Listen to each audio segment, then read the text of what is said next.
മാധ്യമപ്രവർത്തനത്തിലെ വൈകല്യമാണ് രാജ്യത്ത് നവഫാസിസ്റ്റ് രാഷ്ട്രീയം വളരാനുള്ള പ്രധാന കാരണമെന്ന് ഡോക്ടർ ജോൺ ബ്രിട്ടാസ് എം.പി. പറഞ്ഞു. യഥാർത്ഥ വസ്തുതകൾ റിപ്പോർട്ട് ചെയ്യുന്ന മാധ്യമങ്ങളെ കേന്ദ്ര ഏജൻസികളെ ഉപയോഗിച്ച് നിശബ്ദമാക്കുകയാണെന്നും അദ്ദേഹം ചൂണ്ടിക്കാട്ടി.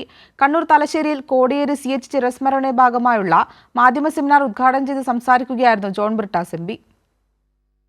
രാഷ്ട്രശില്പികൾ വിഭാവനം ചെയ്തതുപോലെ മാധ്യമങ്ങൾ പ്രവർത്തിച്ചിരുന്നെങ്കിൽ രാജ്യത്ത് നവഫാസിസം വളരില്ലായിരുന്നുവെന്ന് രാജ്യസഭാ അംഗം ഡോക്ടർ ജോൺ ബ്രിട്ടാസ് എം.പി. പറഞ്ഞു.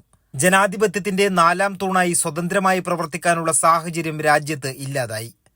മാധ്യമ പ്രവർത്തനമെന്നത് പത്രക്കുറിപ്പുകൾ പരിഭാഷപ്പെടുത്തി പത്രഭാഷയിലാക്കുക എന്ന ദൗത്യം മാത്രമായി.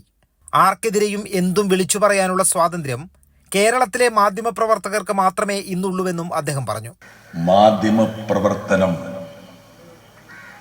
നമ്മുടെ രാഷ്ട്രശില്പികൾ വിഭാവനം ചെയ്ത രീതിയിൽ, അല്ലെങ്കിൽ ജനാധിപത്യത്തിന്റെ 4ാം നെടുന്തൂണെന്ന തലത്തിൽ പ്രവർത്തിച്ചിരുന്നെങ്കിൽ ഒരുപക്ഷെ നവഫാസിസം എന്നുള്ള വാക്ക് നമുക്ക് ആലേഖനം ചെയ്യേണ്ടി വരില്ലായിരുന്നു. കേരളത്തിലെ മാധ്യമപ്രവർത്തകരോട് എപ്പോഴും പറയുന്നൊരു കാര്യമുണ്ട്. ആർക്കെതിരെ എന്തും എപ്പോഴും വിളിച്ചു പറയാനുള്ള നിങ്ങളുടെ സ്വാതന്ത്ര്യം ഈ കൊച്ചു തുരുത്തായ കേരളത്തിൽ മാത്രമേ ഉള്ളൂ എന്ന്. കോടിയേരി CH കണാരൻ ചിരസ്മരണയുടെ ഭാഗമായി കോടിയേരി നോർത്തിലെ മൂഴിക്കരയിലാണ് മാധ്യമ സെമിനാർ സംഘടിപ്പിച്ചത്. നവഫാസിസ്റ്റ് കാലത്തെ മാധ്യമ പ്രവർത്തനം, വെല്ലുവിളികൾ, പ്രതിരോധങ്ങൾ എന്ന വിഷയത്തിലായിരുന്നു സെമിനാർ.